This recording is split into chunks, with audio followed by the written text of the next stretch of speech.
Bonjour à toutes et à tous, bienvenue dans ce deuxième épisode de notre série d'Industrie Connect sur la thématique de l'IA appliquée aux PME. Au programme des partages d'expériences, une table ronde sur les enjeux et opportunités de l'intelligence artificielle et des démos proposées par le CSEM et la HEARC. Cette édition à Neuchâtel est un peu spéciale puisque nous avons le plaisir de recevoir en ligne des représentants du SECO, Secrétariat d'État à l'économie, et de l'OCDE, l'Organisation de coopération de développement économique, en tant qu'observateur. Dans un objectif d'optimisation continue, le SECO participe à un projet de l'OCDE portant sur l'amélioration de l'innovation dans les régions périphériques pour la période 2024+. Alors nous les remercions chaleureusement de leur présence aujourd'hui et je me permets ainsi de prendre quelques minutes pour présenter plus en détail Alpacity et le programme ARI-SO dans lequel il évolue. Alors, Alpacity s'intègre dans un système régional d'innovation porté par l'ARI-SO, c'est une association des cantons de Suisse occidentale. Ce réseau il permet de promouvoir les savoir-faire, de générer des collaborations interentreprises et intersectorielles et de développer la capacité d'innovation des PME et start-up de la région par le biais de 3 axes d'intervention. Tout d'abord, les prestations de proximité et points d'entrée qui sont les 7 antennes cantonales, Microcity à titre d'exemple pour le canton de Neuchâtel, les prestations de coaching aux innovations en matière de produits et de processus. Alors il y a 2 programmes de coaching, Platine et Alliance. Et puis enfin, les plateformes de promotion sectorielle, 4 clusters, Alpacity, Cleantech Alps, BioAlps et Micronarc. Alors, l'ARI-SSO finance ce réseau de soutien à l'innovation en collaboration et à part égale avec la Confédération, représentée par le SECO, ceci dans le cadre de la promotion économique et par le biais d'un instrument qu'est la politique régionale.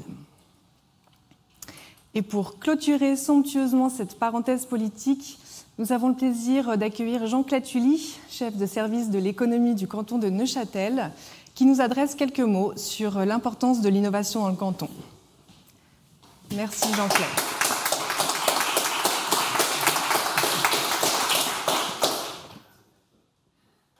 Voilà, ça marche ? Bonjour à toutes et à tous. C'est évidemment un plaisir d'être parmi vous aujourd'hui pour vous adresser la cordiale bienvenue et les salutations des autorités cantonales neuchâteloises. Merci évidemment au CSEM de nous accueillir. Vous aurez l'occasion de découvrir ce qu'est le CSEM tout à l'heure. Merci Alpacity aussi pour l'organisation de cette matinée. Bienvenue dans ce canton et peut-être pour les observateurs européens, pour nos voisins européens, une brève définition de ce qu'est le canton de Neuchâtel, donc un canton parmi les 26 cantons de cette équipe de Suisse.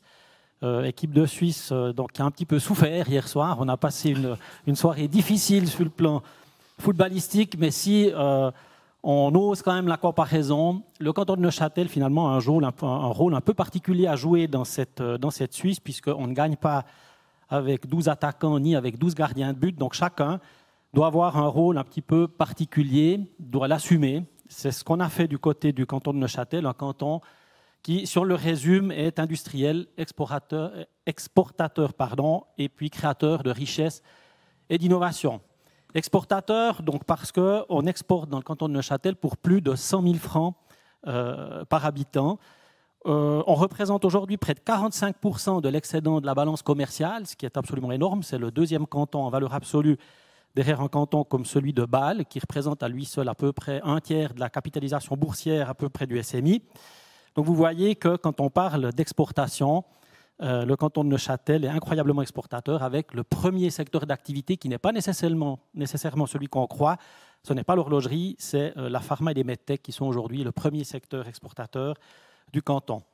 Je vous le disais, un canton industriel. Donc aujourd'hui, le PIB du canton de Neuchâtel est représenté à 38% par le secteur exclusivement industriel, ce qui est presque un anachronisme en Europe occidentale, puisqu'on a créé des emplois industriels ces 40 dernières années, malgré 2 crises dans notre secteur le plus pourvoyeur d'emplois, qui était l'horlogerie. Donc malgré 2 crises massives, on a continué de croître sur le plan des emplois industrielle. Je vous parlais aussi d'un canton innovant, ce qui nous réunit aussi ici aujourd'hui. Donc, nous sommes le deuxième canton en matière de dépôt de brevets en valeur absolue. 10% des brevets qui sont déposés en Suisse le sont dans le canton de Neuchâtel. Et dans le nombre de brevets par habitant, le canton de Neuchâtel occupait en 2019 la première place si on prenait en compte le lieu de création finalement des brevets. Donc voilà, Neuchâtel, ce champion du monde de la miniaturisation, de la fiabilité, de la complexité à haute valeur ajoutée, avec, vous le verrez tout à l'heure aussi au niveau du CSEM, un endroit qui est absolument emblématique. Alors comment tout ça est possible sur un territoire qui est extrêmement exigu et qui représente en gros 2% seulement de la population suisse, donc un tout petit canton, mais à la contribution quand même pour notre pays et je dirais pour la Suisse occidentale qui est extrêmement large. C'est ce rôle-là qu'on a décidé d'assumer sans aucun complexe et même, je dirais, de le faire progresser. Alors tout d'abord, comment c'est possible? Je vous le disais tout à l'heure, évidemment, il faut assumer ce rôle-là et comment est-ce qu'on peut l'assumer? Alors tout d'abord, il faut encourager un tissu économique quand même dynamique qui est particulièrement résilient, qui est particulièrement innovant dans le canton de Neuchâtel. On en veut pour preuve la période qu'on traverse, j'allais dire qu'on vient de traverser, mais ce n'est pas terminé. Mais on entrevoit la lumière, la lueur au bout du tunnel, mais je dirais la période qu'on est en train de traverser. Ce qui est assez phénoménal aussi dans le canton de Neuchâtel, c'est qu'on entrait dans cette crise le 13 mars dernier, mais on va dire déjà fin février avec un taux de chômage de 4,3%. Et puis à la fin du mois de mai, on se retrouve avec un taux de chômage de 4,2%. Donc on a traversé une année particulièrement difficile et on le voit avec des dégâts qui, pour l'instant en tout cas, sont relativement contenus et on a même réussi à je dirais, finalement à préserver et à dynamiser l'ensemble de nos secteurs économiques. Alors évidemment, c'est possible aussi grâce à tous les instituts académiques de transfert technologique et de formation, et puis tout ça catalysé par le pôle d'innovation Microcity, dont vous entendrez aussi quelques mots tout à l'heure. Un écosystème qui est d'une densité qui est absolument rare, puisque sur 1 km² et ses 177 000 habitants, on y trouve à la fois une antenne ou un campus associé d'une autre école, d'une école polytechnique fédérale. On y trouve une haute école spécialisée, on y trouve une université, un centre de transfert technologique. Donc vous imaginez que pour une population de 177 000 habitants et sur 1 km², je ne sais pas s'il y a des équivalents d'une telle densité de compétences quelque part ailleurs en Suisse ou en Europe. Donc c'est une densité qui nous permet de transformer des idées en produits de manière extrêmement rapide, encore une fois sur des produits qui sont très spécifiques, donc fiables, petits, complexes, haute valeur ajoutée.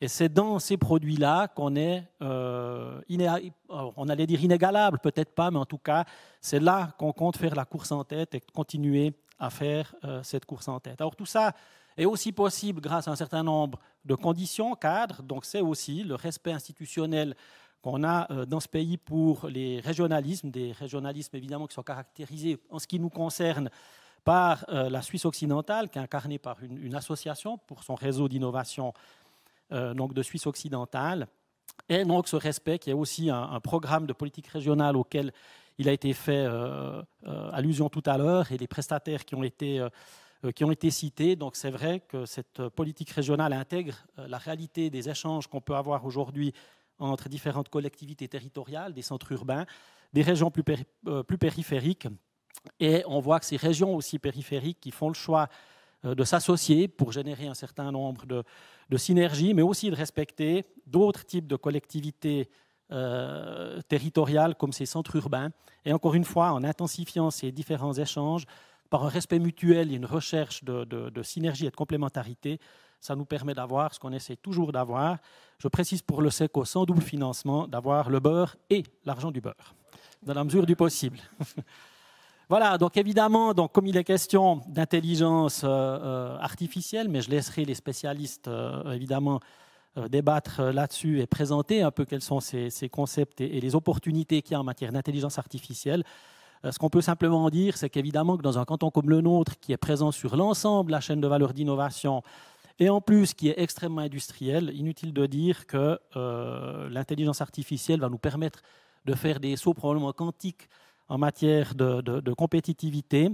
Et on se réjouit que, je dirais, ces nouvelles technologies trouvent leur place à la fois dans les différents segments de cette chaîne de valeur, mais aussi dans sa vision globale, parce que c'est aux interfaces aussi de ces différents fragments qu'on trouvera des très très fortes possibilités d'amélioration, de progrès et de compétitivité. Et puis il faut toujours y associer, encore une fois, cette intelligence collective à cette intelligence artificielle. Donc en y associant cette intelligence qui, encore une fois, permet aussi à un certain nombre de régions, qu'elles soient petites, qu'elles soient excentrées, avec leurs caractéristiques propres, qui leur permet non seulement d'exister, mais d'apporter évidemment une contribution extrêmement importante à la Suisse occidentale, à la Suisse, plus largement à l'Europe, et je dirais in fine pour une contribution aussi à notre humanité. Voilà en quelques mots, je vous remercie. Je vais laisser la parole évidemment à des professionnels bien plus affûtés que moi sur les domaines qui nous concernent. Je vous remercie de votre attention et évidemment je vous souhaite une belle fin de journée et une très bonne continuation. Merci encore. Merci beaucoup.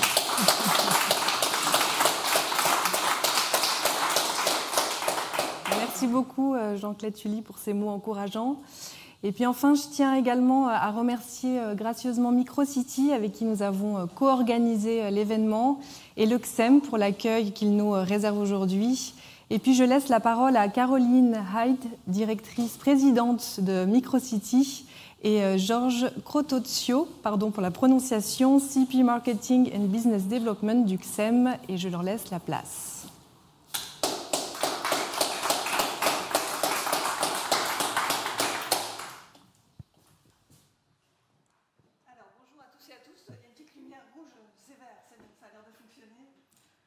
Micro, ça sera mieux comme ça, très bien. Alors bonjour à toutes et à tous, quelques mots, je serai brève pour Microcity.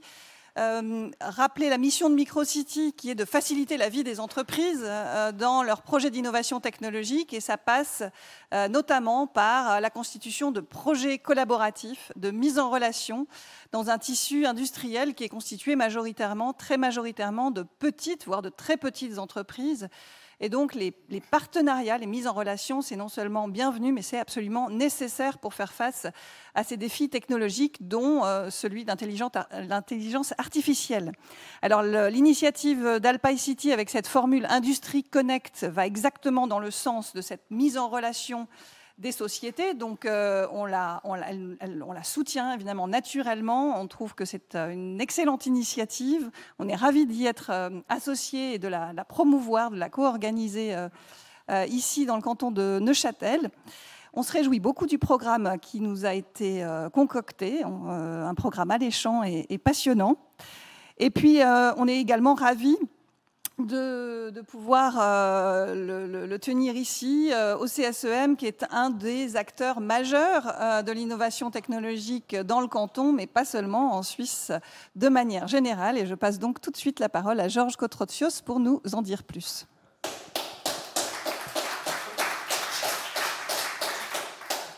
Bonjour et bienvenue au CSM. Merci Alpicity, merci Microcity pour la co-organisation. Peut-être que vous voyez par mon nom, c'est plutôt des origines grecques. Et comme grec, je suis obligé plus ou moins de parler d'histoire. Donc, je commence par l'histoire. On a vécu ici aussi l'histoire néolithique, l'époque du bronze, du fer. On part d'une époque digitale. Moi, je serais même allé plus loin dans l'époque des données, the age of data. The age of data. Donc, nous vivons dans une telle période aujourd'hui. Mais pour exploiter les données, il faut justement l'intelligence artificielle, le machine learning et tout ça. Bon, est-ce qu'on va demain créer à Neuchâtel ou quelque part ailleurs en Europe un Facebook 2, un Google 2? Permettez-moi d'avoir certains doutes. Par contre, nous avons des immenses atouts dans notre région, dans notre CSM, qui est tout ce qu'il y a petit, complexe, low power, et tout ça est précis.